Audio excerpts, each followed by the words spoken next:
Council colleagues, administration, Mr. Vice Chair, I wanted to bring this item up for discussion too. And we've been assured, but when it comes to the zoo, the zoo is a very important part of the city, and it's actually belongs to the city, and Vaughn, I just appreciate the efforts of really pushing Public Works to address the issues when it comes to the fencing where the wild dogs have gotten in and that type of stuff. But as the zoo is a part of the city, and as we do all we can to make sure that we're addressing some of the public work issues or infrastructure issues that they have, I want our zoo board to also understand, as you are part of this city, that the citizens are a part of that zoo. And every other board, that is associated with the city of Jackson, allow their meetings to be open to the public. And, when that happens, it would dispel rumors, that might get out there as far as the zoo considering relocating. You dispel those type of things because you allow open access. Our airport board, our school board, every other board that meet, they allow people to come to me. So, I think it's imperative that we open those meetings up to the public and allow them to, attend to see how the zoo carries its own business. Doesn't mean that they had to have input. They just should be able to sit there. And so I just wanted to bring that up for this discussion to see if my colleagues had any feelings on it, because I just think it's a big disadvantage for the people in Jackson be denied having an opportunity to have access to that board meeting. Mr. Mayor? I just, because I haven't heard at any point that particular issue addressed, would someone like to speak on the history of whether they're not open to the public, and if so, were there any reasons behind that, if that's possible?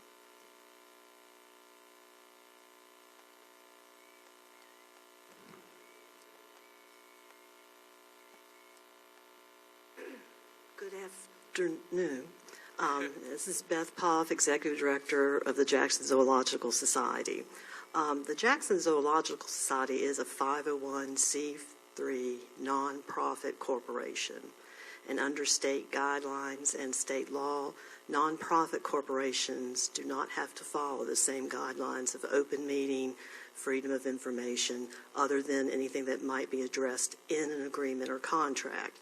The society has a lease agreement with the city. As part of that lease agreement, we have seats on our board from each ward. We also turn in quarterly financials and a year audit and a year inventory.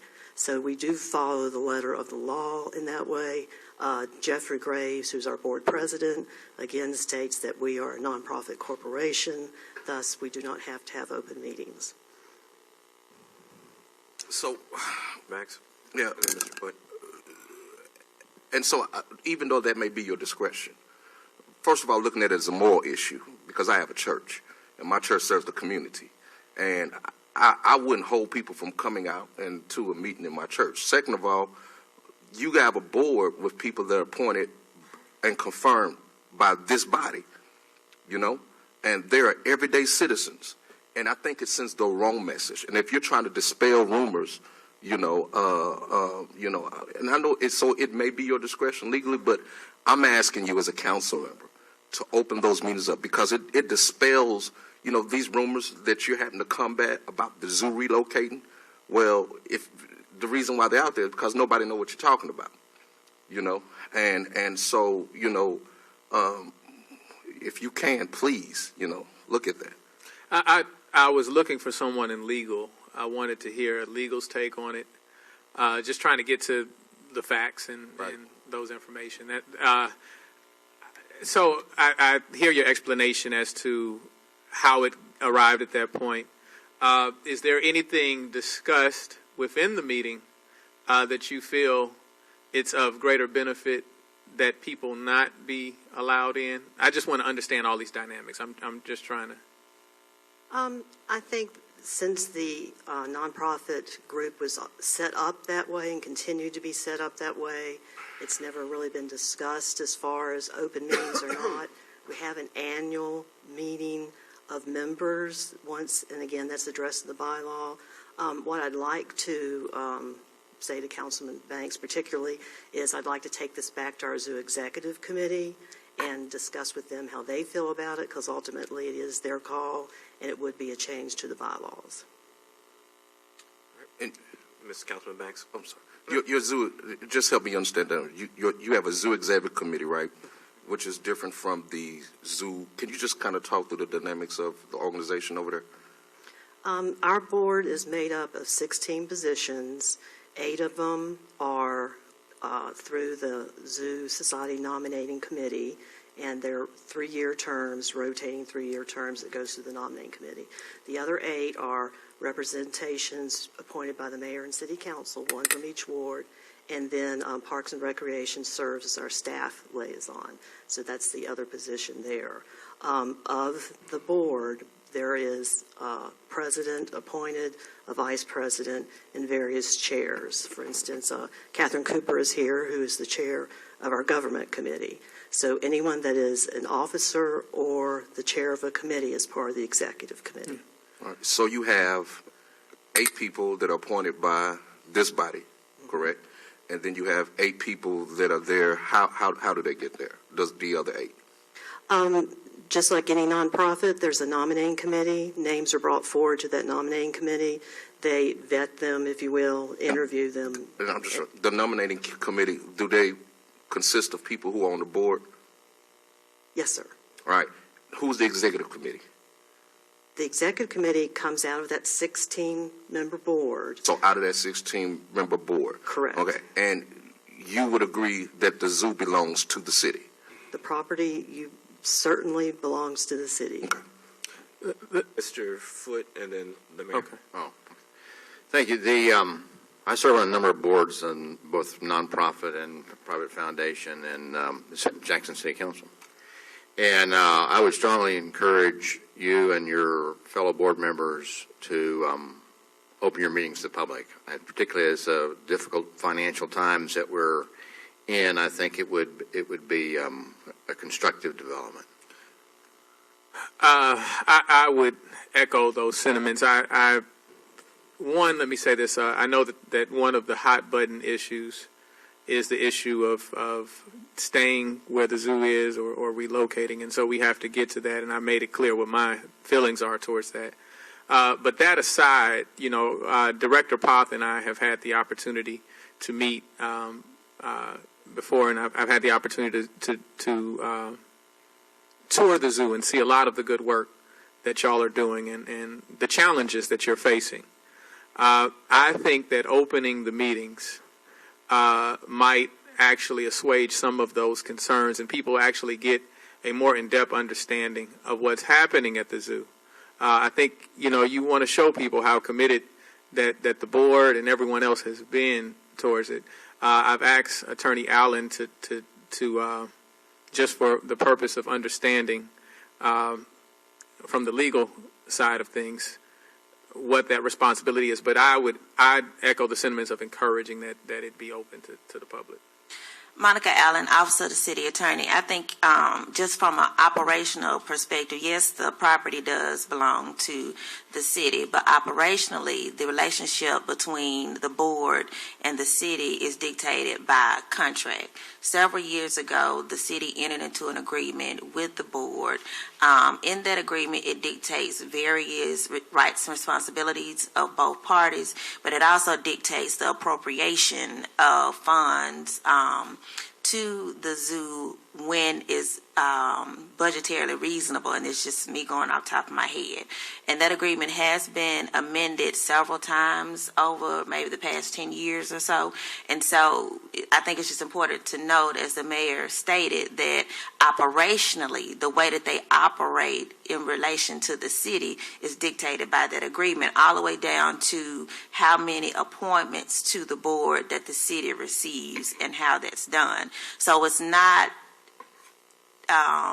it's not contiguous with how the governing authorities deal with other boards and commissions of the city, but the relationship is dictated by those provisions as outlined in that agreement. And we can provide the council with that original agreement and the commensurate amendments. Question. I think Councilman Banks had it. Yeah. And let me say this. I want to be in a position to fight for you all to get everything that needs to be done over there, especially when it comes to the public work issue and the issues dealing with your infrastructure, right? But it's hard and difficult, I think, for anybody or any of us up here to do that when your meetings are closed to the public. When it's open to the public, it puts us all in a better position. We don't have to deal with he say, she say, this might be going on, this may be going on.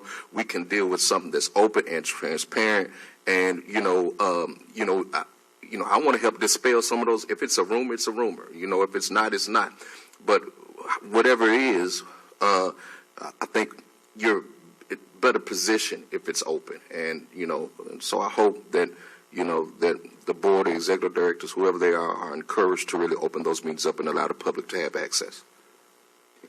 Thank you. When is the contract up? September 2018. September next year? Yes, sir. And we'll provide that to the council for your review. Over the years, the zoo had Ruben Anderson and Jones, who owned the hotel. It was like a 5-member board that looked at running the zoo, and people didn't have a problem with it because we thought they would have open meetings, even though now the councilman said there's not open meetings. And from that, they used to raise money for the zoo, and that's when the city got into what funding we will provide and everything else. Some time ago before that, the city ran everything.